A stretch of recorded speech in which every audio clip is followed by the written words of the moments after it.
ভারত ও পাকিস্তানের মধ্যে সাম্প্রতিক সামরিক উত্তেজনার প্রেক্ষাপটে দুই দেশের আকাশ প্রতিরক্ষা ব্যবস্থা নিয়ে আলোচনার কেন্দ্র উঠে এসেছে। আকাশ প্রতিরক্ষা ব্যবস্থা এমন একটি সামরিক প্রযুক্তি যা শত্রুর ড্রোন, যুদ্ধবিমান, ক্ষেপণাস্ত্র এবং অন্যান্য আকাশপথে আসা হুমকির বিরুদ্ধে রক্ষাকারী ভূমিকা পালন করে। এটি রাডার, সেন্সর, ক্ষেপণাস্ত্র এবং অস্ত্র ব্যবস্থার মাধ্যমে আকাশপথে আসা হুমকিকে শনাক্ত ও ট্র্যাক করে এবং পাল্টা আক্রমণের মাধ্যমে তা ধ্বংস করে দেয়।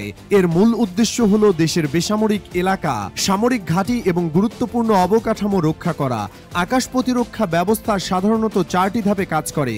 প্রথমে শত্রু বিমান বা ক্ষেপণাস্ত্র শনাক্ত করা হয়, এরপরে তার গতিপথ ট্র্যাক করা হয়, এরপর সিদ্ধান্ত নিয়ে আক্রমণ প্রতিহত করা হয় এবং অবশেষে সেটি ধ্বংস করা হয়। বিশেষত 2025 সালের মে মাসে ভারতের দাবি অনুযায়ী তারা পাকিস্তানের ছোড়া ড্রোন ও ক্ষেপণাস্ত্র সফলভাবে প্রতিহত করেছে রাশিয়া থেকে কেনা অত্যাধুনিক S-400 সিস্টেম ব্যবহার করে। যদিও পাকিস্তান এই হামলার কথা অস্বীকার করেছে এবং পাল্টা দাবি করেছে যে তারা ভারতের 77টি ড্রোন গুলি করে ভূপাতিত করেছে, তবে উভয় দাবি স্বাধীনভাবে যাচাই করা সম্ভব হয়নি। ভারতের আকাশ প্রতিরক্ষা ব্যবস্থা প্রযুক্তিগত দিক থেকে পাকিস্তানের তুলনায় অনেক উন্নত। ভারত 2018 সালে রাশিয়ার কাছ থেকে 5টি S-400 ট্রায়াম্ফ সিস্টেম কিনেছে, যার প্রতিটি 400 কিলোমিটার দূরত্ব পর্যন্ত লক্ষ্যবস্তু শনাক্ত ও ধ্বংস করতে পারে। S-400 একাধিক লক্ষ্যবস্তু একসঙ্গে ট্র্যাক ও প্রতিহত করতে সক্ষম এবং এটি দ্রুত মোতায়েনযোগ্য মোবাইল সিস্টেম হওয়ায় যুদ্ধক্ষেত্রে তাৎক্ষণিক প্রতিক্রিয়া জানাতে পারে।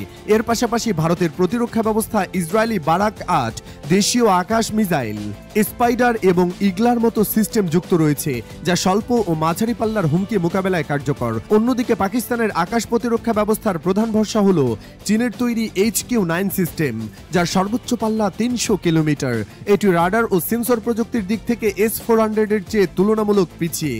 HQ-9 ছাড়াও পাকিস্তান ফ্রান্স থেকে আমদানি করা স্পাইডার সিস্টেম এবং চীনের SQ-16FE ব্যবহার করে, যা ভূমি থেকে ভূমিতে ও ক্রুজ ক্ষেপণাস্ত্র প্রতিহত করতে সক্ষম। তবে পাকিস্তানের বর্তমান প্রতিরক্ষা ব্যবস্থায় হাইপারসনিক ক্ষেপণাস্ত্র বা সোয়ার্ম ড্রোন ঠেকানোর মতো উন্নত ব্যবস্থা এখনো অনুপস্থিত। বিশেষজ্ঞদের মতে আগামী দিনে কৃত্রিম বুদ্ধিমত্তা ও লেজার ভিত্তিক অস্ত্র প্রযুক্তি এই ব্যবস্থাগুলোকে আরো কার্যকর ও সাশ্রয়ী করে তুলবে।